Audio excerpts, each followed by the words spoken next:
La noticia ha aparecido en todos sitios, todos los periódicos, televisiones, radios y hasta está en YouTube. El Centro Nacional de Inteligencia, el CNI, ha logrado descifrar el contenido de las cartas encriptadas que se enviaron en 1502 y 1506 el rey Fernando el Católico y el gran capitán Gonzalo Fernández de Córdoba. Y hemos invitado a las hermanas Lara a hablar de ello en la aventura del saber. Bienvenidas, gracias como siempre por acudir a nuestra llamada. Buenos días, Alba. Vamos a ver, ¿qué es lo que pasa? ¿Qué es lo que se ha descubierto? ¿En qué circunstancias? Porque parece que estaban encriptadas de una manera, en fin, muy difícil de desencriptar, porque hasta ahora no se había conseguido, ¿no?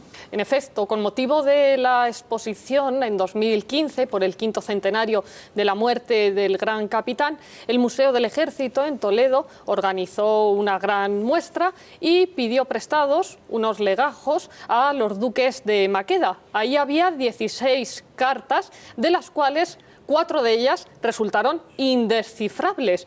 Esas cartas contienen 88 símbolos, son rayas, círculos, formas geométricas que combinadas dan lugar a 237 letras. Recientemente María y yo hemos realizado trabajo de campo en el Museo del Ejército y en la Academia de Infantería de Toledo y hemos tenido ocasión de hablar en persona con el coronel Lansón y con el general Rajo para descifrar también el mensaje que Fernando el Católico transmitía a Gonzalo Fernández de Córdoba. Han sido casi 6 meses en el Centro Nacional de Inteligencia haciendo esta interpretación que bien puede compararse con la piedra roseta para los jeroglíficos egipcios.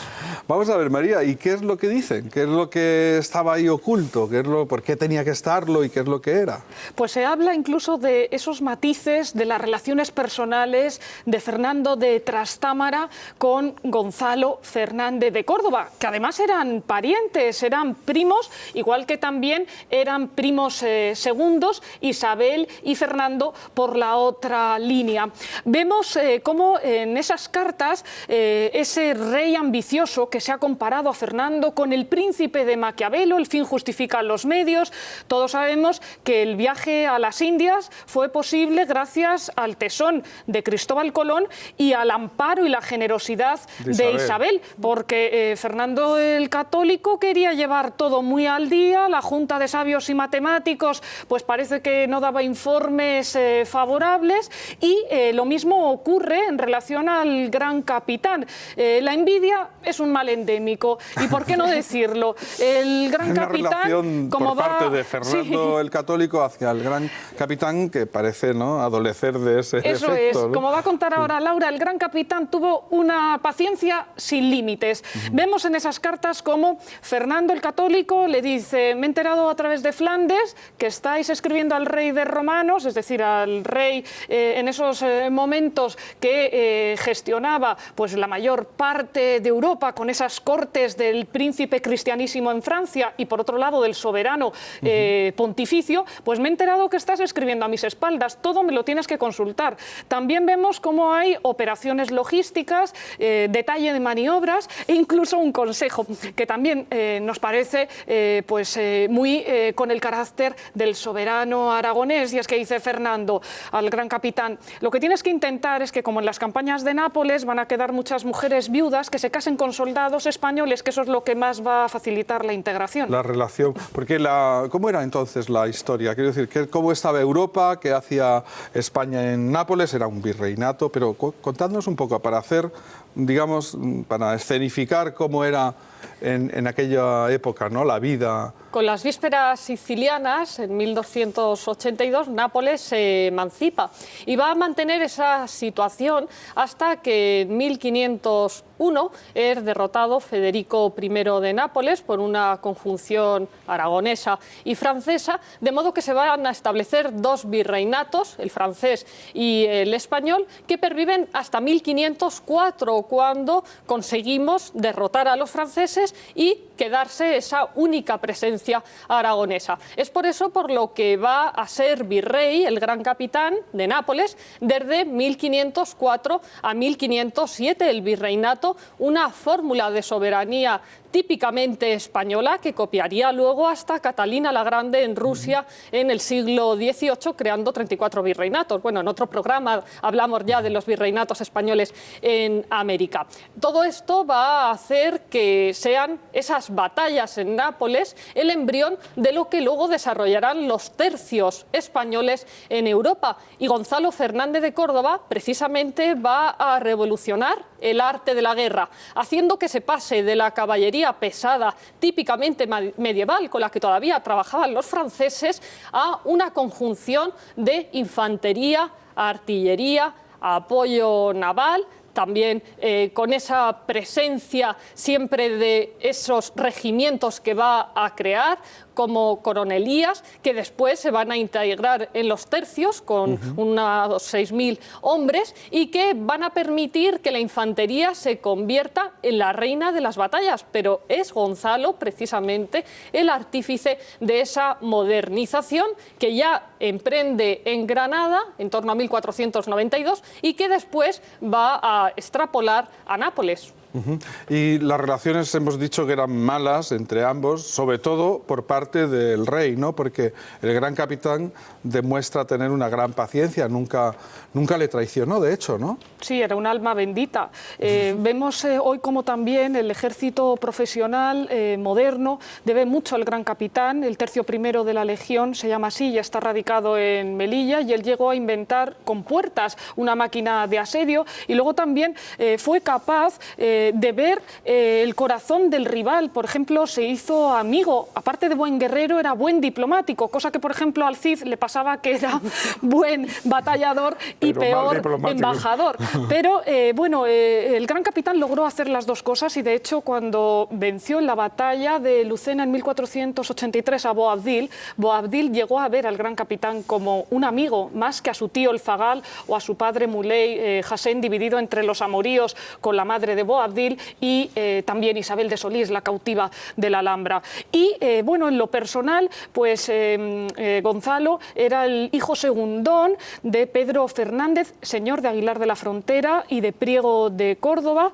Él se entrena como paje del príncipe Alfonso, del hermano de Isabel la Católica. Cuando éste muere, como le tenía un cariño especial a Alfonso, piensa hacerse jerónimo en el convento de Valparaíso en Córdoba, pero su hermano mayor le quita la idea, vuelve a la corte de Isabel. Isabel se ha dicho que fue su amor platónico, y después contrae matrimonio dos veces. A lo mejor de ahí le viene, ¿no?, el mal rollo, ¿no?, a Fernando el Católico, ¿no? Pudiera ser. Claro. Y después contrae matrimonio, primero con su prima Isabel de Sotomayor. Esta muere cuando va a nacer el hijo, y después vuelve a casarse con María Manrique de Lara, con la que tiene dos niñas, Beatriz, que muere también pronto, y Elvira, que le sobrevive.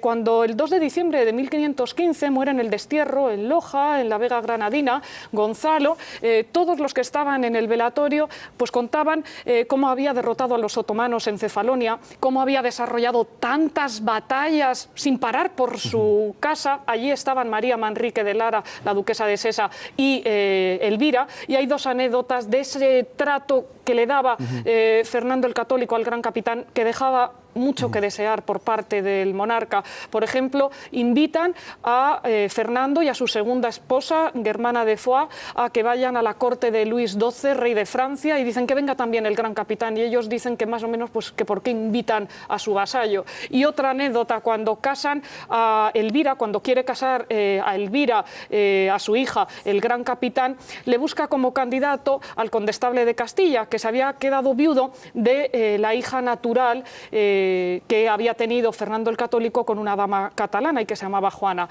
Y al enterarse, nuevamente Germana y Fernando dicen que cómo se va a casar con la hija del gran capitán un hombre que había estado desposado con la hija de un rey. Bueno. O sea que realmente, aunque eran parientes, o quizá porque eran parientes, sentía más bien rivalidad ¿no?, que lealtad hacia el gran capitán, ¿no? Sí, los dos descendían de la que llamaban la rica hembra de Guadalajara, una mujer que para casarse a sus pretendientes les hacía hasta llorar. Y Laura puede hablar de las cuentas. Sí, esas cuentas del gran capitán que han quedado como un dicho en nuestro rico español, pero que ya un siglo después Lope de Vega da ese título a una de sus obras. Un legajo se conserva con ese título de cuentas en el Archivo General de Simancas, y más allá de la leyenda o de la realidad, lo que vienen a decir es que se había gastado muchos ducados en arreglar campanas que tocaban a Victoria, en pagar a frailes y a monjas para que rezaran para conseguir ese éxito bélico, también en guantes perfumados para que los soldados pudieran soportar el hedor de la batalla, y por supuesto había gastado mucho en la paciencia con la que él había aguantado a ese soberano a quien le había ganado un reino. Para terminar, ¿cuáles de los contenidos de estas 4 cartas ahora desencriptadas tienen, digamos, un gran valor histórico? ¿Qué valor le adjudicáis a...? Desde el punto de vista de la criptología tienen un valor incalculable. Hay que tener en cuenta que los servicios secretos van a ser el día a día en el Mediterráneo neoclásico, que es en el de Felipe II. La cifra general, se van a ir cambiando los sistemas de mensajería del tiempo de Carlos V con respecto a su hijo, y podemos ver que espías ha habido en todos los tiempos, desde la Biblia, desde hasta Josué, el último libro de John le Carré, ¿no?, Dalila ante Sansón, o llegando ya a la época de la Guerra Civil y de la Segunda Guerra Mundial, pues el caso de Leslie Howard, el Ashley de Lo que el viento se llevó, que vino a contar a Franco como espía, pero claro, sin que se notara que era un servicio secreto, que iba a hacer una película sobre Cristóbal Colón.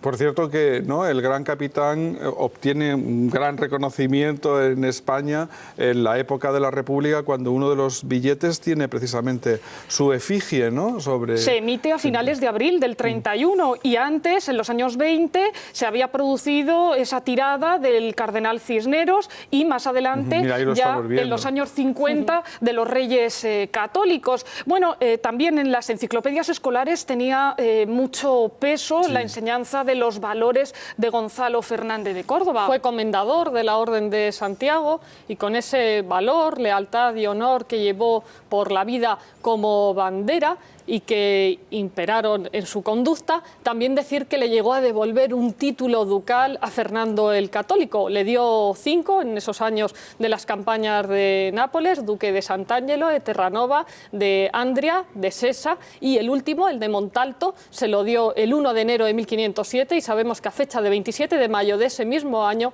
ya no lo tenía porque había renunciado a él.